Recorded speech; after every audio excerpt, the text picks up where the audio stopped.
થયા છે તો એવા હેમંતભાઈ ઠાકોરભાઈનો પણ આ તબક્કે માતાજીની અઢારમી સાલગીરી મહોત્સવ નિમિત્તે તેમનું પણ અભિવાદન કરીએ છીએ।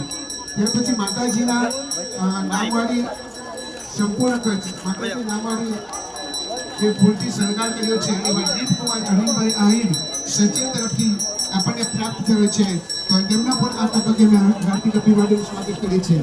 માતાજીના મંદિરે આવતા આખા વર્ષ દરમિયાનના ફૂલહારનો સંપૂર્ણ ખર્ચ એટલે કે માતાજીના આરતી માટે માતાજીની વેણી ફૂલહાર અને અનેક ખર્ચ સંપૂર્ણ ખર્ચ આખા વર્ષ દરમિયાન આપણને પ્રાપ્ત થયો છે એવા કૈલાસભાઈ મુરજીભાઈ આહિર કોઠા તરફથી પણ આપણને આ આખા વર્ષનો ફૂલહારનો ખર્ચ પ્રાપ્ત થયો છે તેમનો પણ આ તબક્કે સિકોટા માતાજી સેવા સમિતિ હાર્દિક અભિવાદન સ્વાગત કરે છે।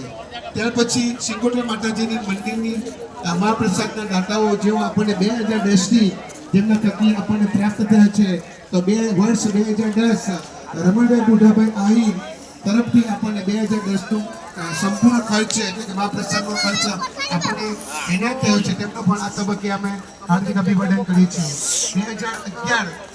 2011 સ્વર્ગવાસ ભાનુભાઈ સોમાભાઈ આહિર એમના પરિવાર તરફથી જૂના થાણા તરફથી આપણને 2011નો તમામ ખર્ચ મહાપ્રસાદનો સિંગોટા માતા મંદિર સેવા સમિતિને પ્રાપ્ત થયો છે। परम कृपालु परमात्मा मां जगदम्बा તેમના દિવ્ય આત્માને मैं आई हूँ यहाँ पे कोठा पे माताजी मंदिर तरफ से પોતાના શ્રદ્ધાંજલિ પુષ્પાંજલિ આપણે અર્પણ કરીએ છીએ। खाने के लिए माता रानी का प्रसाद મહાપ્રસાદ खा સ્વરૂપે लिया। આપણને अब મળે मैं છે। घर पे जा रही 2013 हूँ। માં નગીનભાઈ દુર્લભભાઈ આહિર दोस्तों, કોઠાજ ગામના વંટની नमस्कार। તેમના તરફથી મહાપ્રસાદનો તમામ ખર્ચ